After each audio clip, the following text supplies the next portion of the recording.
Hey, everybody, welcome to Takeoff with John Clark, and let's bring in a special guest with the Eagles going back to the Super Bowl. This man knows all about winning a Super Bowl. He knows about going to another Super Bowl.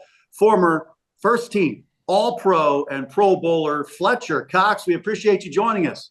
Hey, man. What's up, John, man? Thanks for having me. Pleasure to be here, man. Hope all is well with you. Let's get to it.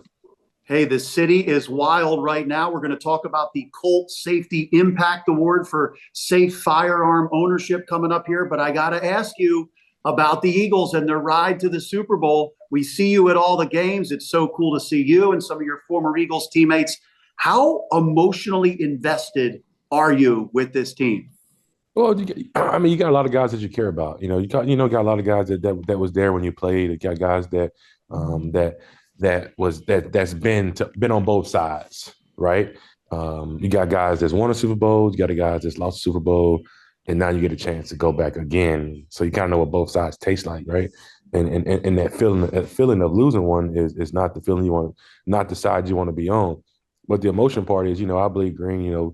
I played for that organization for 12 years, and it's special, right? When any team in the city of Philadelphia making it to that level, you got to be somewhat emotionally involved and got to feel the energy. And that city right now is on fire. Yeah, and we talked to the players and Nick Sirianni and the guys who were in the Super Bowl with you 2 years ago. They say we have unfinished business. Do you also feel the same way against Andy Reid and the Chiefs? Oh, absolutely. But, they're going against another great team. There's two great teams going at it. This is a totally different Eagles team, than the one it was a couple of years ago. And I think that Nick will have these guys so focused on what they need to do. And I'm sure Nick is going back and seeing what he could have done better, a couple of years ago to switch up and change that result. So that's the thing that you get to experience. And like I said, they'll be well prepared. He'll have that team ready to go. So you won the Super Bowl, the first one in Philadelphia sports history, and then you got to go back 2 years ago. How much better equipped or better prepared were you with all the hoopla and everything else around it going back your second time? I'll say this to say that. Say that to say this. The biggest part is where I think the Super Bowl is won is this week right here. This is the week where the game is won, because next week there's so many distractions. You got media, you got family coming in, you worried about tickets, you worried about where's my family sitting, what hotel room they're staying in, blah, blah, blah, blah, blah, which this week shouldn't have to worry about that, right? And I think that's when it's won, where all the guys are also so focused on practice and the most important things, the game plan. You can't get bored with it. They're going to sprinkle some things in it, and it carries over next week. Excuse me. To my thing, I think that next week is only a review of this week. That's a great point. And what do you think about the matchup with Jalen Hurts, Nick Sirianni, and a lot of your former teammates going back again against Andy Reid and the Chiefs and Patrick Mahomes? Heck of a matchup again.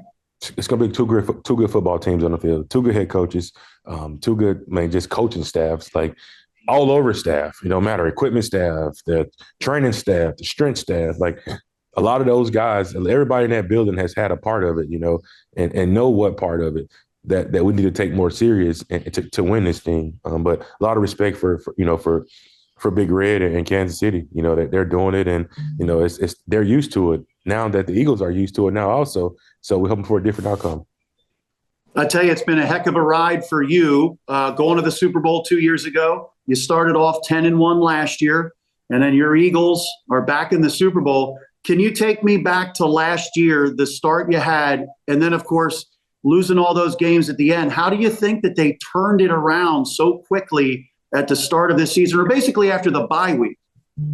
You just look at things, right? I got a good friend that tells me, they say all the time, if you look in the mirror and tell yourself something, you already told too many people, right? So you look at yourself, you look in the mirror, but you don't tell on yourself. But you also own them to your mistakes, and you learn from them. You learn from your mistakes, you grow from everything that you've done. But I think, like I said, last year was last year, this year is this year after the bye. Everything started to click. You got a new OC, you got a new DC.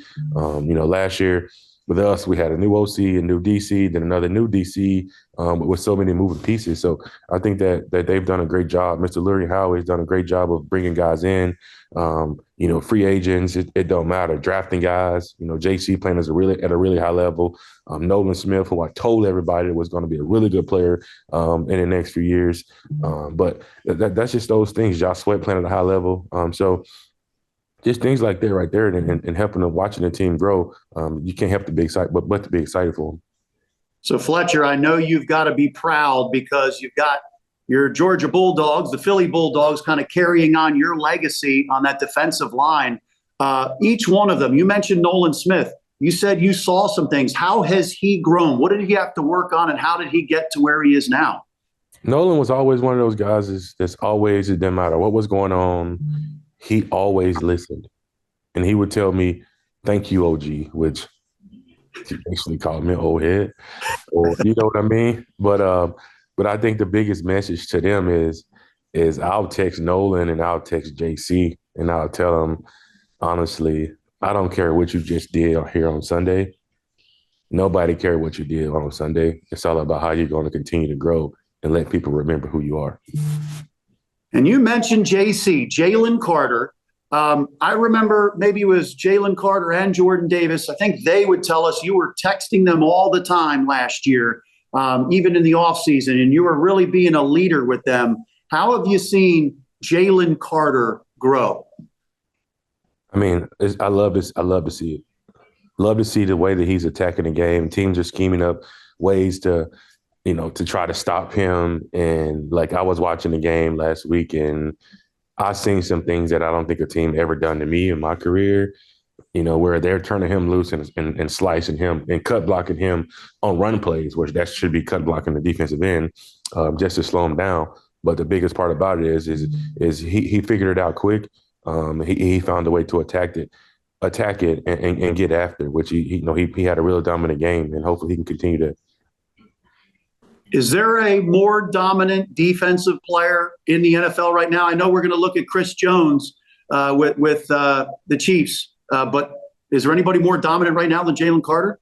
No, I mean, I think besides me, I would take, I would say, I can give you 5 names right now of players that's played at a really high level this year. You got to take Chris, and you got to take JC. Got Leonard Williams played at a really high level all year. You know what I'm saying? Like, all of those guys played at Dexter Lawrence before he got hurt with Thunder. I had 9.5 sacks, 10 sacks for a nose tackle. All of those guys, they played at a really, really high level. But now you got 2 of the best D tackles in football in the Super Bowl. So, one with Mississippi State, Hell State. That's right, Chris. And JC. But there's only the best 2 going into that thing. And I'm excited to see both guys dominate. How much did you take seriously the responsibility of, in your final years with the Eagles, being that leader for these, let's call them young puppies, as former Georgia Bulldogs, teaching them how to be a pro, conditioning, bringing it every day? Like, how much did you take that into account, and how much did you lead them? Just trying to teach them to grow up and the biggest thing was you treat people how you want to be treated. It don't matter if it's T-Roy, if it's Keish, if it's anybody, in the cafeteria, all of your media, training room, Miss Kathy, Miss Leanne, Dan, like, it don't matter, Tyler, like, it don't matter who you are, Greg, Pete, you know what I mean? Like, everybody, equipment, like, it don't matter who it is, who you talk to, T4, like, all of those guys, like the video crew, like, it don't matter. You treat them how you want to be treated. Steve-O in the training room is one of my favorites. I always treat him how I want to be treated. And that's part of becoming a pro. And that's the biggest part about it, becoming a pro and being successful. It's not just about you. The people around you help you be successful and put you in the best positions for you to be successful and play a long time in the league. And when they came into the league, Jalen Carter and Jordan Davis, there were questions about their conditioning. How impressive is it? Jalen Carter's at the point now where he's playing almost every snap of these games.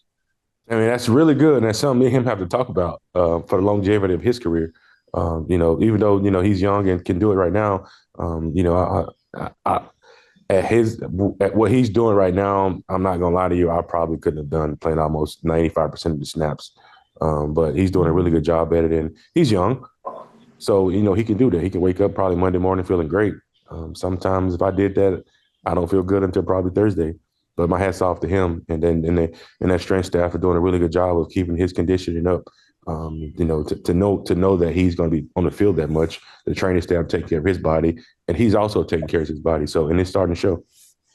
How much would you have liked to have played for Vic Fangio, and what do you see him doing, mixing it up with the fronts and all the things that he does with his defense?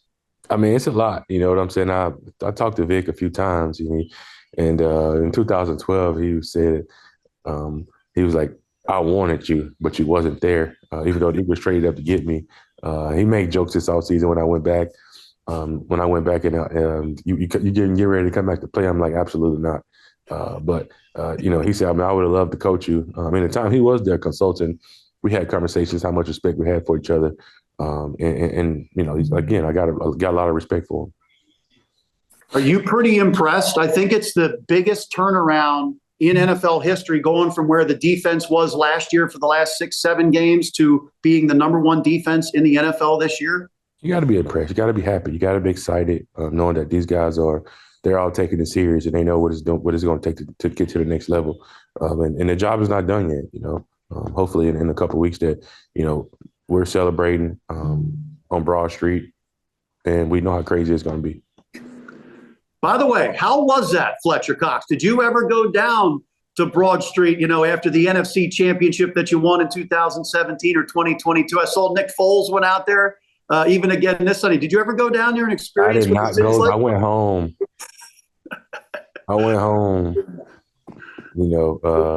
After the last one, both of them, and then plus this weekend. Like, I went home. I was kind of in a rush to get home because I had a flight the next morning. But once they close this deal out, you're definitely probably see me on Broad Street.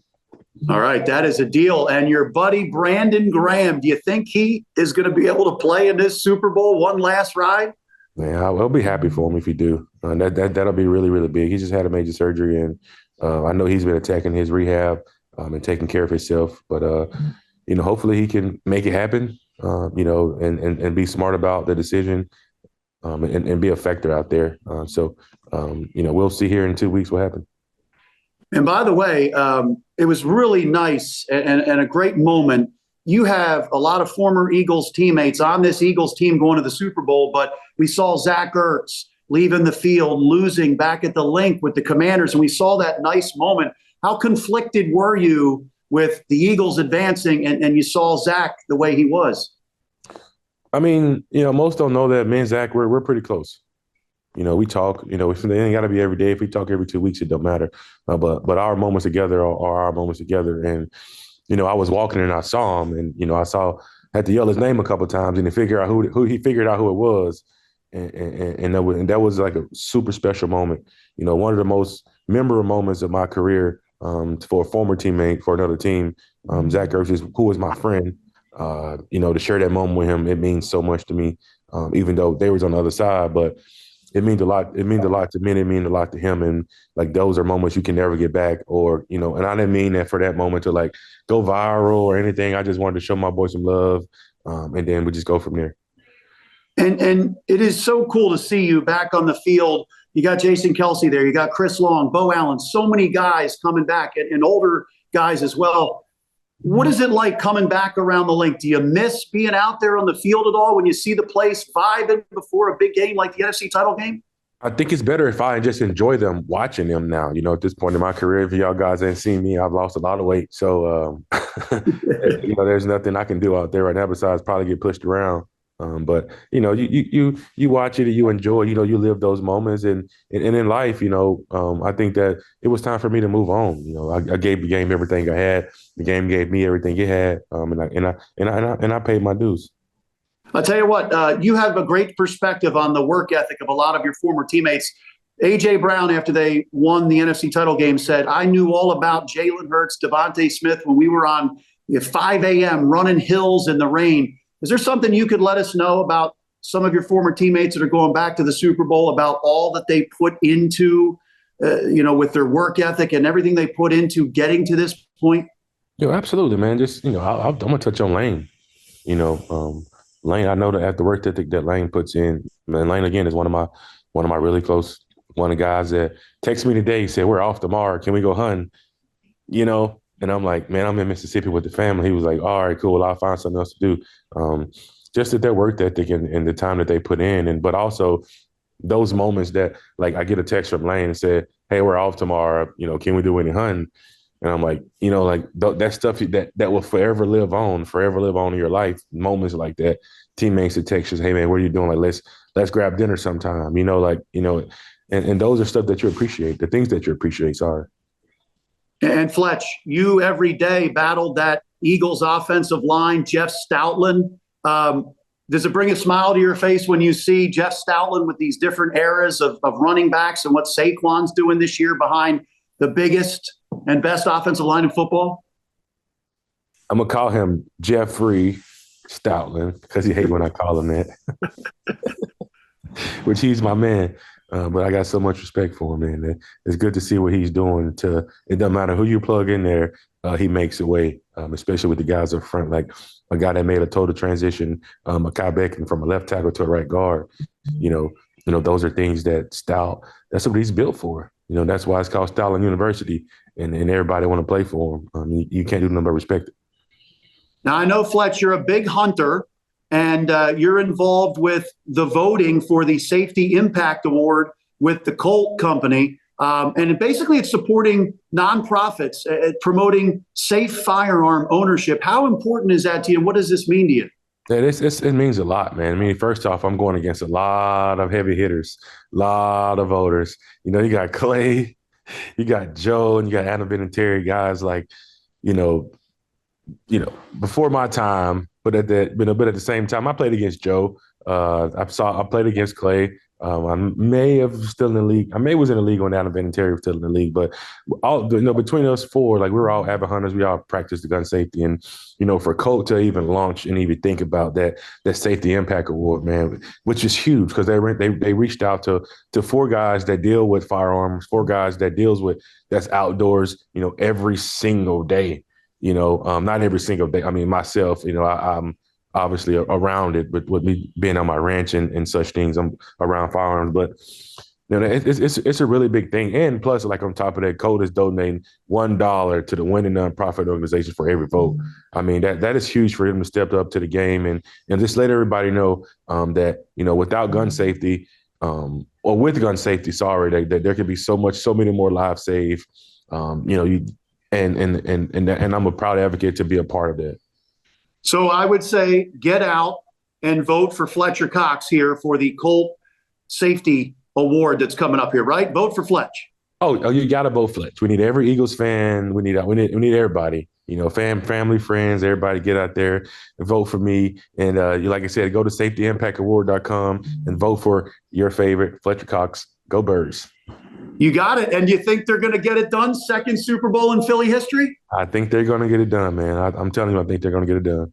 Do you think it's lining up because the Eagles lost the Super Bowl 20 years ago to Brady, Belichick, and the Patriots? Then you guys, the rematch with Brady, Belichick, and the Patriots, got it done. Now it's the Chiefs rematch from 2 years ago. Oh, yeah, we good. They're going to be all right. I think the boys will be all right. They'll be celebrating. So. All right, well, that's great, Fletcher. It's so great to see you. We love seeing you. You are in incredible shape. Oh, I appreciate it, man. Thank you. Looking good, Fletcher. Thank you so much for joining us, and we really appreciate it. And maybe we'll see you on Broad Street for another parade. You betcha. I'll see you later, JC.